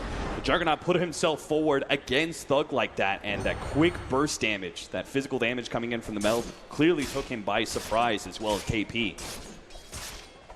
And that is really what turns into a lost team fight there for Newbee, trading a core in exchange for support. They do barely keep that tier 2 tower alive. It is in deny range, but they're not going to take that time just yet. They also have a lingering advantage here for the next fight, potentially. Faith does have the Fiend's Grip ready to go. Still, they need a Blink Dagger on Sand King. That's the one that's 500 gold away from them. Sand King's much more difficult to play when there's a bounty hunter in the game. You can't rely on just disjointing stuff with a Sandstorm very, very often. And he can also stop you from split pushing the side lanes very easily. It seems like Ad Finem, despite not having a Diffusal Blade, like an early Diffusal Blade hero, they do seem to know how to play around this Omni Knight pretty well. That was an impressive display at that top lane of the way they kind of kited back and forth and covered each other's tracks to make sure they didn't all-in commit for a team fight that quickly gets turned around by a simple heal and Guardian Angel play from KP. So yes, they want Newbee to go on the offensive. If you go on the offensive, oftentimes you have to pre-repel or you have to sacrifice your Omni Knight's positioning. It's generally one or the other. If you're playing defensively and you wait for the other team to come to you, Omni Knight just hides in the fog and then you just cast your spells, no problem, reactively. But yeah, when you have to run into them, it's harder. But surely there's only so much team play that can be done by Ad Finem, right? Like, do you think they actually need a Diffusal Blade out of this team? And if so, who's actually going to be picking it up? All right. I'd say probably the TA at some point. Sometimes you'll see TAs get it just in response to Ghost Scepters. Barely making it out. Maybe next time. Clean escape. Yeah, I like the way that he's playing, though. He leached a lot of XP. Yeah, he died twice and he lost his tower, but there's not really that much else he can do. It was just a little bit unfortunate that he did take a spill twice. Faith just used his Fiend's Grip because he's about to run out of that spell steal on a big creep, but he may not be anticipating running into some members of Ad Finem here. Spartan and Madara have grouped up as a nice duo with the Eclipse. They could easily bring down any one or two heroes that they run into, but they don't find anybody here as we... Spartan, come on, give me something. Oh, yeah. He always has something to say.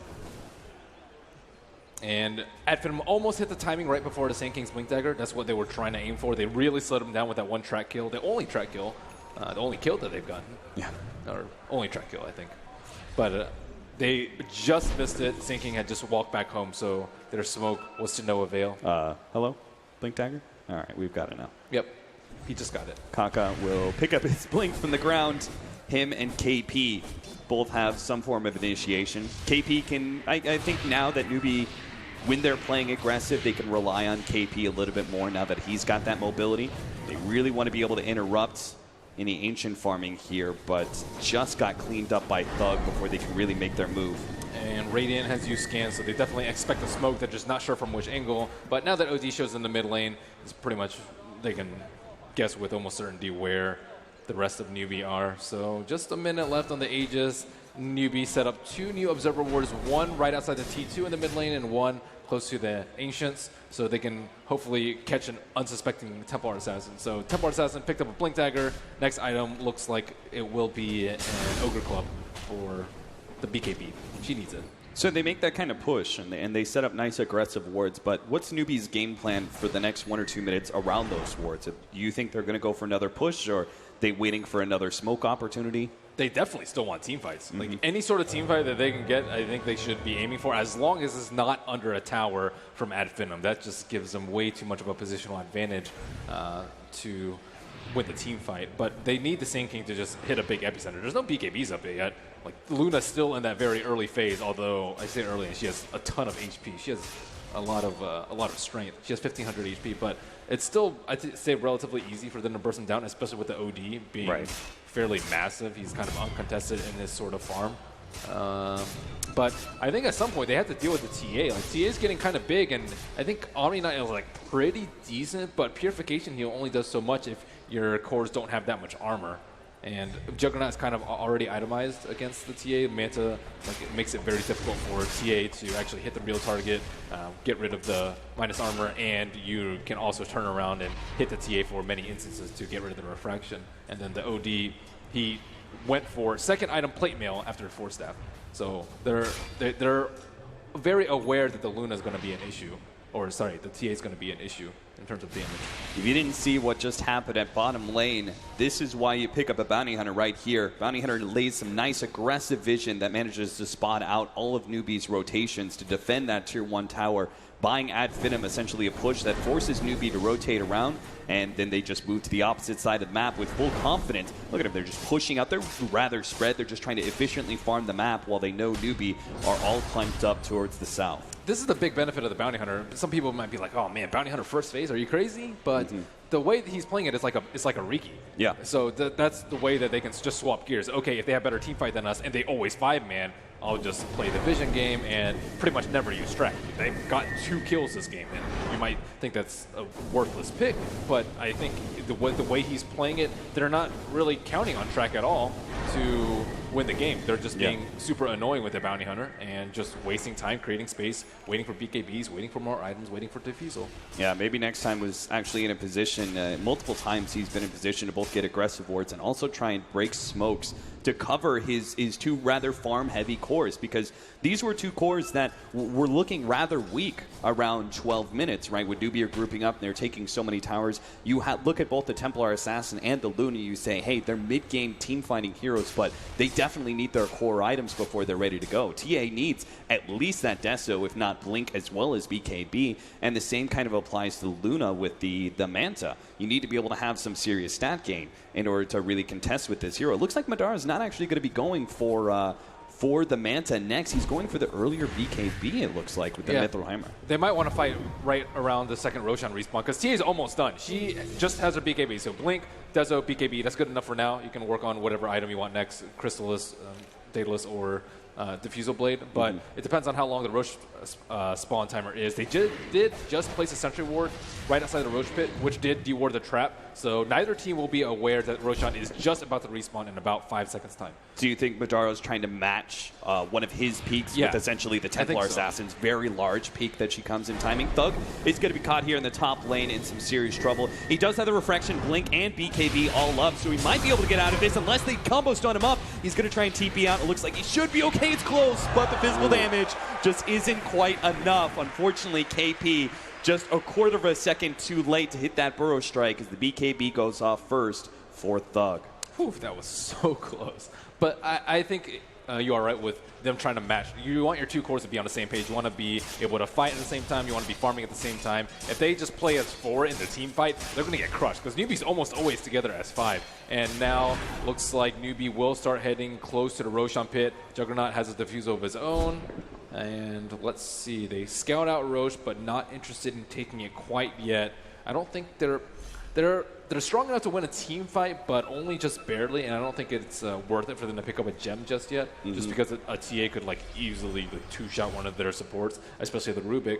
I don't know. I think it might be time for a gem. I mean, look how many counter wards they've laid down as Newbee because they know their movements are being read. The problem is it's a bounty hunter. He's placing wards that you are not used to actually having to contest. A ward between tier 1, tier 2 bottom. A ward that's already inside your base up at the top lane. It seems at Finem, that Newbee know this. They knew all their movements. Oh, it's going to... Oh, what? Maybe next time, no. All right, Kuriger, it'll get a pass this time around, but will Newbee get a pass on this Roshan attempt? It seems like Ad Finem no, and they are quickly moving into the Roshan pit with this smoke. And Darkseer has a blink dagger. They're going to blink forward, Burrow Strike already onto Thug. That's going to stop that big entrance, and the wall vacuum just becomes an impossible situation. Newbee are just going to push forward without it as they miss the vacuum combo, and there it goes. SC moves forward big time, managed to take out the Luna, the second core of this fight, who's already down. Thug in the backlines does manage to kill at least the Rubik, but now he no longer has his BKB. The Diffuser Blade's going to be able to slow him down. Blinks over the side, but now KP will keep pace with him. Unfortunately, they are lacking any counter vision, so Thug can bide his time another 4 seconds. He will have a blink up as well as a refraction. Are they really going to try and chase him down? Sanking's on his way. There goes the blink, but they're going to be able to keep up with Thug. He's going to go for the TP out in prison. It's not going to be there in time. SC as well as Kaka were on their way.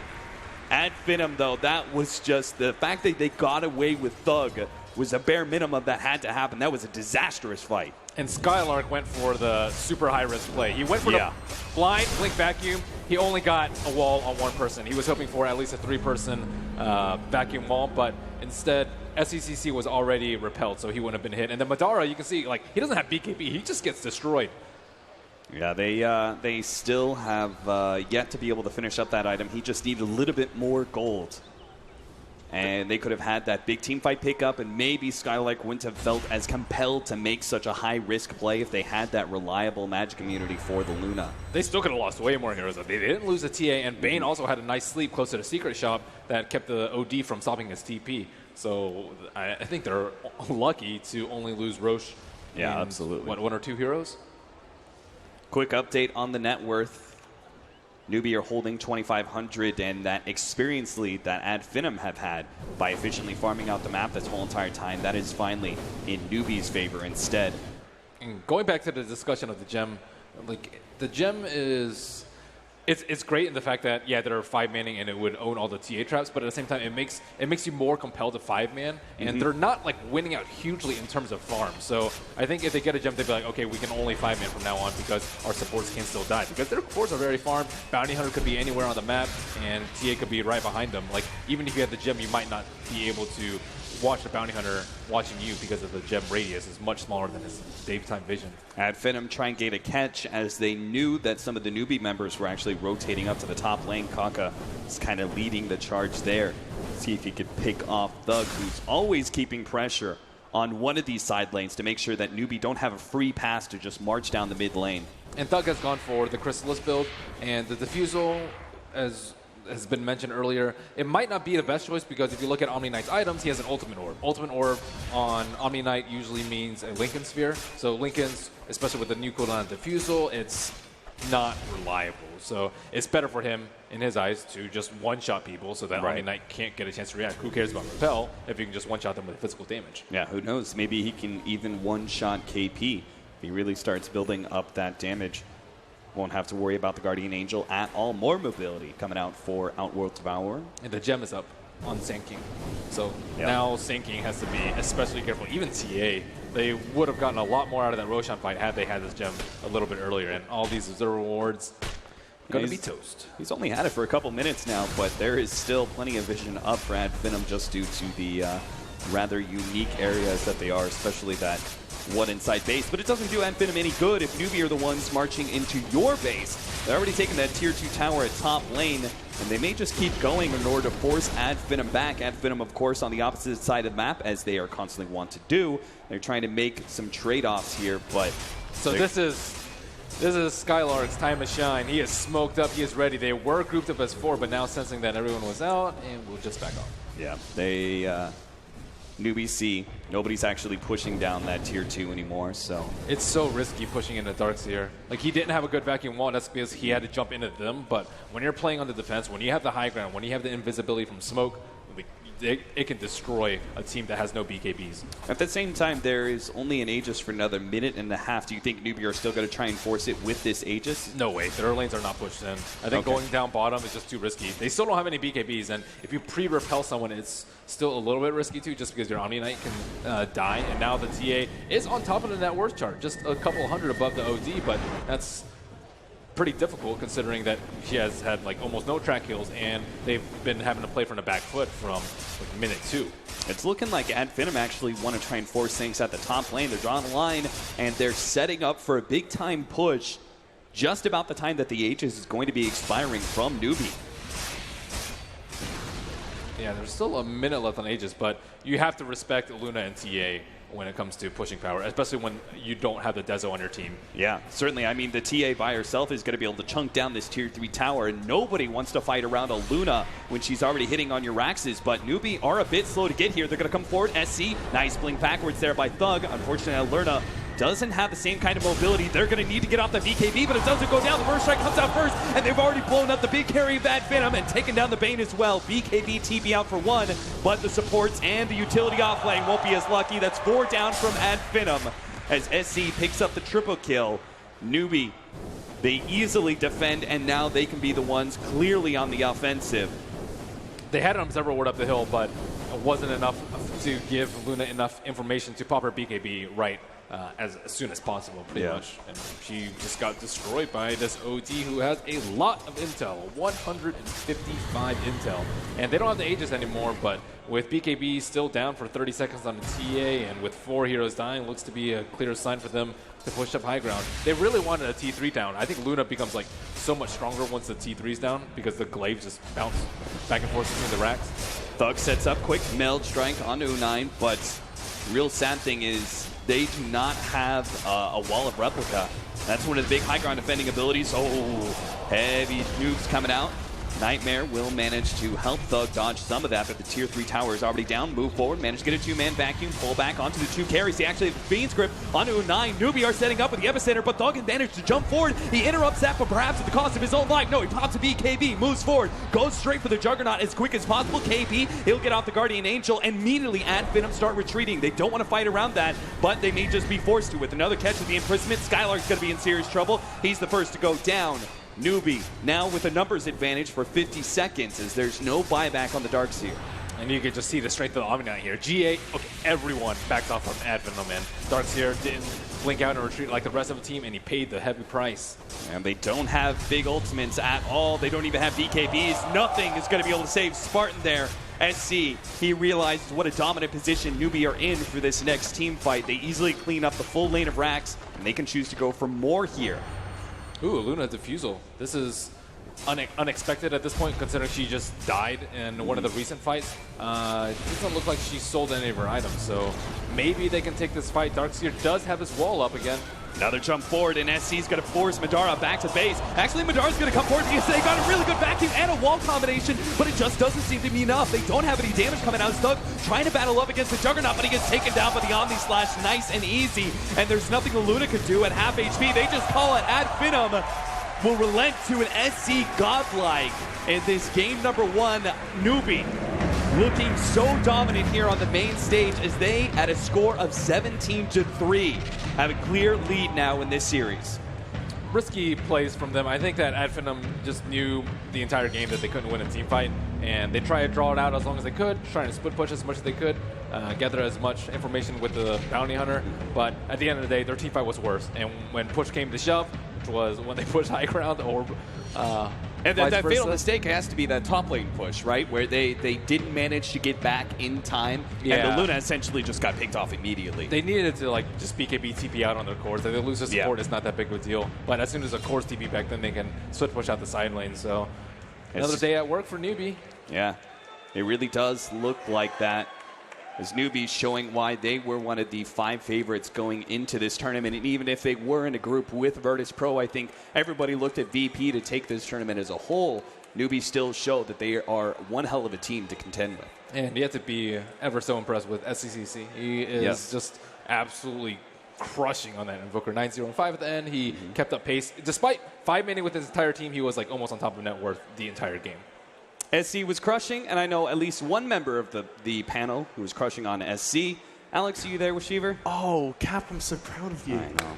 Oh, I know you'd like that one. That was beautiful. Yes, indeed. Just for you, Alex. That was wonderful. I love that. But yes, Shiva is joining me alongside Winter and Fog. Thank you very much, Cap and Merlini. Oh, I'm still reeling from that. That's put a big smile on my face. That was like a birthday card, you know? Oh. Good I one. guess you don't get a lot of compliments then. No, it wasn't a compliment. He was just making a dank meme, and A I liked punny. it. Yeah, I like a good pun. Okay. Yeah, they actually Easily fuel pleased. me. I like your rhymes. My today. rhymes. They're 90% accidental, but occasionally I try to do them deliberately. Still, I mean, a lot of accidents did happen for Finem, right? I mean, look at this scoreline. We came in suggesting we've got a good 3-game series, and despite the draft perhaps raising a couple of questions about that bounty hunter, an 18-3 scoreline. So the early game was absolutely horrible for Finem. I felt like we said we had a lot of pressure on MNT creating space and just doing his thing, and he couldn't really do that. The bottom lane crushed, like Newbee's tri lane was absolutely dominant. But it was still Finem coming back in the mid game saying, and we said how strong they were with fighting that, and they definitely proved that. But that start though.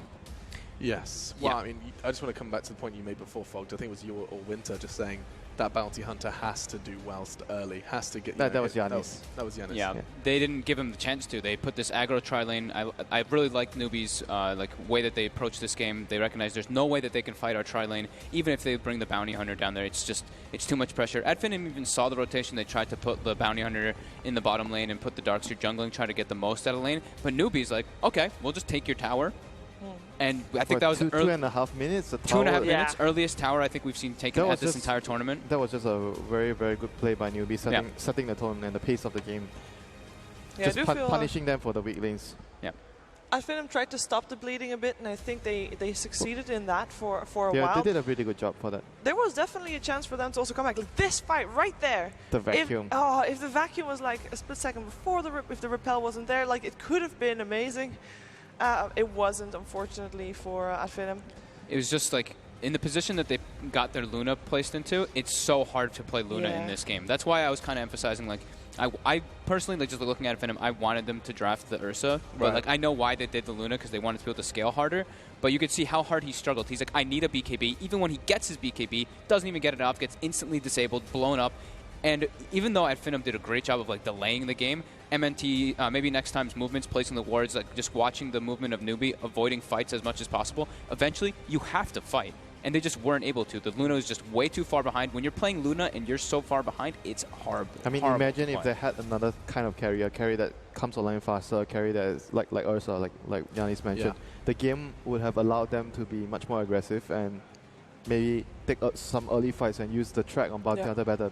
They were like, even though they were placing good wards with the bounty, but you do want to take fights. You do want to trade kills. Yes. You want to use your track. So what would an Ursa have done much better than the Luna, apart from You coming function online better with faster? less items. Strong lane as well. It's like hard to really like kill. You match up well. It's a good in the carry matchup. You know, Jug versus Ursa. Yeah. Jug of course scales later on, but Ursa in the early stages is able to just obviously because you stack Furious type charges through the but spin. I don't think he would be able to farm like. It's the same with Luna because they did an aggro start. If Ursa is in that lane, I don't think he would have gotten a lot more than the Luna. But the main difference is he does a lot more than Luna with less items. Less items. Yeah. Right. Well, we can actually take a look at the numbers and see what went wrong for Luna and co. The scoreboard will help showing exactly that. And I mean, if you look at the spread, it was just so minimal for Finem. You're right, though. Shiva, you were saying in the green room that the score, that it's weird. Not sometimes we say a series or a game doesn't represent the full, you know, the power of a series, but this scoreboard almost doesn't. It really doesn't. There were so many potential fights that, if you would imagine this game, and if Finem would have had a better laning stage and those fights would have still happened, they would have won this game. I feel a stronger, more solid laning stage, be that because of different heroes. They would have outfought, I think, Newbee. Newbee won those fights purely based on the first 10 minutes and getting extra but that's out the of those thing. first 10 it's minutes. their weakness in the lanes, and their opponents would take advantage of that. You can't really get away. It's very difficult to get away with what they drafted for themselves. It's like a kind of weakness, and Newbee just, they took advantage of it. They took a tower and bottom lane, and that totally set the pace of the game. Now, why is it that Kaka has been highlighted here on his Sand King as opposed to, say, Outworld Devourer we saw from SCC? What was it that sprung to mind when we were asking for MVP? You guys ended up saying Kaka on his Sand King. His movements, I think. Yeah, his movements. Movements was really good, and he's the captain of the team, and the calls that he's been making. I mean, we don't know who made the specific call, but his movements on the Sand King set the pace of the game. He didn't focus on, I want to get my blink. I need a lane. He didn't do that. He was like always moving around. They smoked a lot in the early game just to get wards down, just to get kills for towers. So he was really selfless on the Sand King. He did get it eventually. Yeah. He got his blink. And someone that doesn't blink ever is Purge. Let's head over to him. I have been known to blink before. That was a damn lie. Stop telling lies about me. Oh, my God. Okay, let's jump into the battle here. Great initiation. This is one of the deciding moments here due to the vacuum. Just jumping in on this. Oops, that's not what I want. I'll use a different tool. That initiation is really important because ideally they can grab the Fiend's Grip in addition with it, but the problem is that by the time it finally came out, he was already spinning, making him magic immune. And on the other side of the fight, that's why I'm getting the wrong tool. Sorry, guys. On the other side of the fight, the supports are super covered in a place where Finem actually can't get to the back line. So a lot of their damage is magical, actually, especially with Luna Eclipse, things like that. But just because of the spin, it just makes it so much harder to get to the back line. And the next person that can hit the back line is actually Thug. But right here, he actually missed his Meld Strike, which would have started the fight off on a great spot. And kind of interesting play by Kaka here. Rather than finish his Epicenter channel, he actually instantly Burrow Striked him instead because he hadn't popped his BKB yet. So it's like the mix of things, the jug spin as well as the missed Meld Strike and a very crucial Guardian Angel there by Omni Knight just really made the fight a guaranteed success for Newbee. And because Newbee had such good map movement, Finem never really got a good fight in the first place and no good track hold from that. So there you go. Perfect. Thank you very much, Purge. And, I mean, you know he's doing a good job when you have Winter sitting there going, like it helps highlight these. Yeah, exactly. Yeah, like, ooh, that was good. I mean, going back to the point that he made about the blink initiations on the Sand King. Like if you think about Finem's lineup, who is the hero that's mainly starting the fights? It's the Darkseer with the vacuum. Like other heroes don't really have the ability to start fights as easily as the Sand King or even the OD with the imprisonment. So it's easier to play a lineup when you have multiple ways of like starting the fight. Now, another name I want to talk about is KP. We actually have another treat for you guys. I've been thoroughly enjoying these player profiles. Both of them have been great. We got to see Rose, we got to see Jerax, and here comes number 3. It's KP we take a closer look at now. Put him under the limelight and learn more about Omni Knight and his player.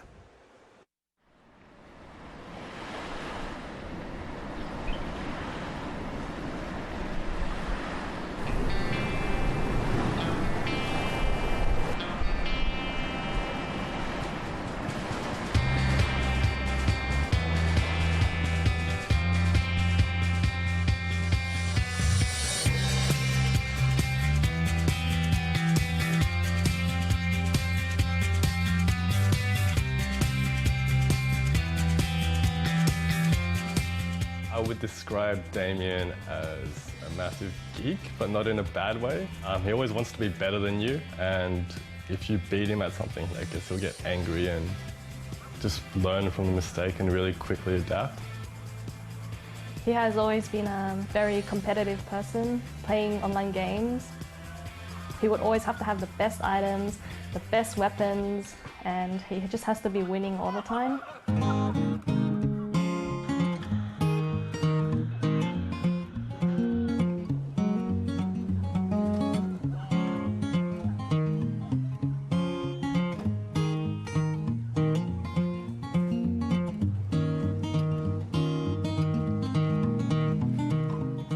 It was my dad who introduced us to video games, so on the weekends we would come here and From morning till night, we would be playing games. I played Counter-Strike about 20 years ago. And then every time when he came home, I play with them. And he got a quite good talent for that. All my children, just like my friends, like my brother and sister. I never feel I'm his father. Well, my dad feels like a friend to me, like a really good friend. He's never really strict. He's a really funny character. I always said, when you study, please focus your school. And secondly, your hobbies, wherever you like. Since I was little, they always wanted me to be something more. They had really high expectations of me. And that's why I chose to finish my studies first in uni before moving on to Pro Dota. Just came back from university, his last exam, and was like, oh, Mum, Dad, I'm going to Korea to play video games for a living. I said, do you really want to go there? How long? He said, maybe 1 year, 2 years. Huh? That long? You know, everyone was shocked and amazed, but also just like, yeah, he needed to be there. He just needed to go somewhere else. And